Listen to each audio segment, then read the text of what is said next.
يا الله يا كريم يا عظيم يا غفور يا شكور يا ودود. بسم اللہ الرحمن الرحیم۔ الصلاۃ والسلام علیکہ یا رسول اللہ۔ السلام علیکم ورحمۃ اللہ وبرکاتہ۔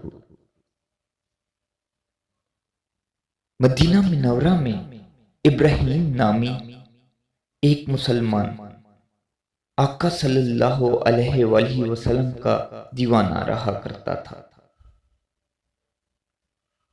ہمیشہ حلال روزی کماتا اور اپنی آمدنی کا آدھا حصہ جشن ولادت منانے کے لیے علیحدہ جمع کرتا۔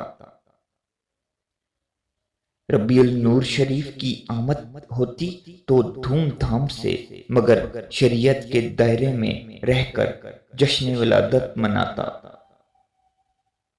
اللہ عز و جل کے محبوب صلی اللہ علیہ وآلہ وسلم کے ایصال ثواب کے لیے خوب لنگر کرتا اور اچھے اچھے کاموں میں اپنی رقم خرچ کرتا۔ اس کی زوجہ محترمہ بھی آقا صلی اللہ علیہ وآلہ وسلم کی بہت دیوانی تھی اور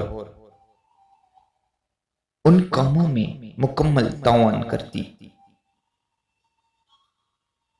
زوجہ کی وفات ہو گئی مگر اس کے معمولات میں فرق نہ آیا۔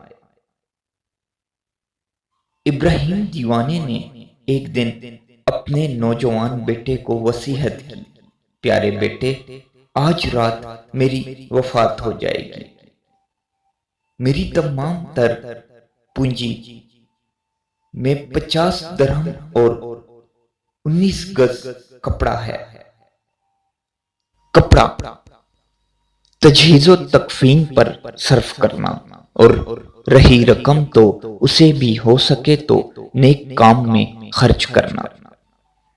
اس کے بعد اس نے کلمہ پڑھا اور اس کی روح قفس انصری سے پرواز کر گئی۔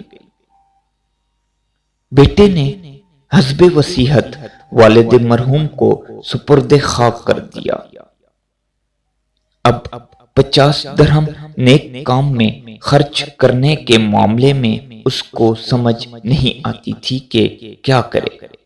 اسی فکر میں رات جب سویا تو خواب میں دیکھا کہ قیامت قائم ہوئی اور ہر طرف نفسی نفسی کا عالم ہے، خوش نصیب لوگ سوئے جنت رواں دواں ہیں، جبکہ مجرموں کو گھسیٹ گھسیٹ کر جہنم کی طرف ہانکا جا رہا ہے اور یہ کھڑا تھر تھر کانپ رہا ہے کہ اس کے بارے میں نہ جانے کیا فیصلہ ہوتا ہے۔ اتنے میں غیب سے ندا آئی، اس نوجوان کو جنت میں جانے دو۔ چنانچہ وہ خوشی خوشی جنت میں داخل ہو گیا اور سیر کرنے لگا۔ ساتوں جنتوں کی سیر کرنے کے بعد جب 8ویں جنت کی طرف بڑھا تو داروغہ جنت حضرت رضوان نے فرمایا، اس جنت میں صرف وہی داخل ہو سکتا ہے جس نے ماہ نور میں ولادت مصطفیٰ صلی اللہ علیہ وآلہ وسلم کے ایام میں خوشی منائی ہو۔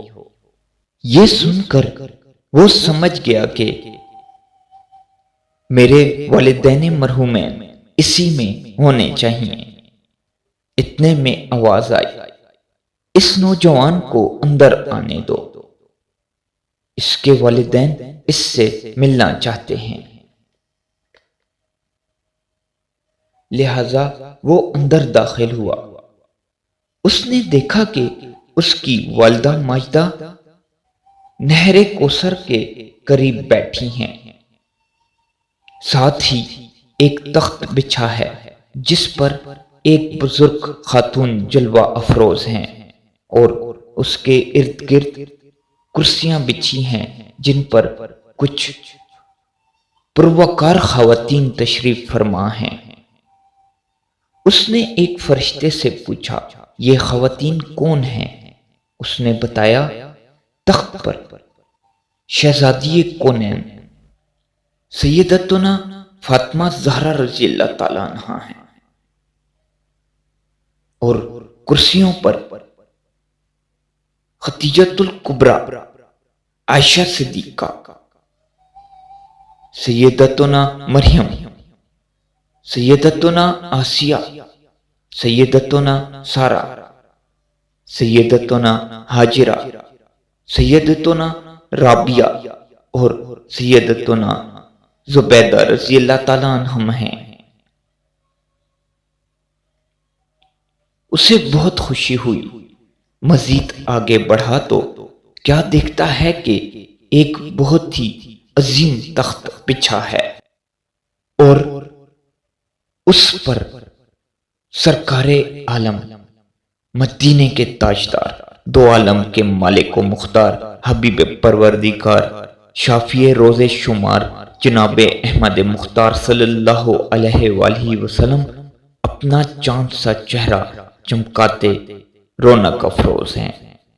ارد گرد 4 کرسیاں بچھی ہوئی ہیں، ان پر خلفائے راشدین علیہم الرضوان تشریف فرما ہیں۔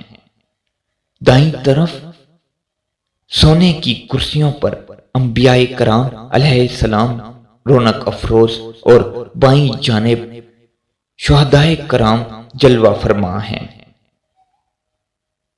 اتنے میں اس کے والد مرحوم ابراہیم بھی سرکار مدینہ راحت قلب و سینہ صلی اللہ علیہ وآلہ وسلم کے قریب ہی جھڑمٹ میں نظر آ گئے۔ والد صاحب نے اپنے لخت جگر کو سینے سے لگایا، وہ بہت خوش ہوا اور سوال کیا، ابا جان، آپ کو یہ عالی شان رتبہ کیوں حاصل ہوا؟ جواب دیا، الحمدللہ عزوجل، یہ جشن ملادت منانے کا صلہ ہے۔ اس کے بعد اس نوجوان کی آنکھ کھل گئی۔ صبح ہوتے ہی اس نے اپنا مکان اونے پونے داموں بیچا اور والد مرحوم کے بچے ہوئے 50 درہم کے ساتھ اپنی ساری رقم ملا کر طعام کا اہتمام کیا اور علماء صلحاء کی دعوت کی۔ اس کا دل دنیا سے اچاڑ ہو چکا تھا، چنانچہ مسجد میں عبادت اور اسی کی خدمت میں مشغول رہنے لگا اور اپنی زندگی کے بقیہ 30 سال اسی طرح گزار دیے۔ بعد وفات کسی نے اسے خواب میں دیکھ کر پوچھا، کیا گزری؟ بولا، مجھے جشن ولادت منانے کی برکت سے جنت میں اپنے والد مرحوم کے پاس پہنچا دیا گیا ہے۔ اللہ عزوجل کی ان پر رحمت ہو اور ان کے صدقے ہماری بے حساب مغفرت۔ آمین۔ بخش دے مجھ کو الہی بحر میلاد النبی، نامہ اعمال عصیاں سے میرا بھرپور ہے۔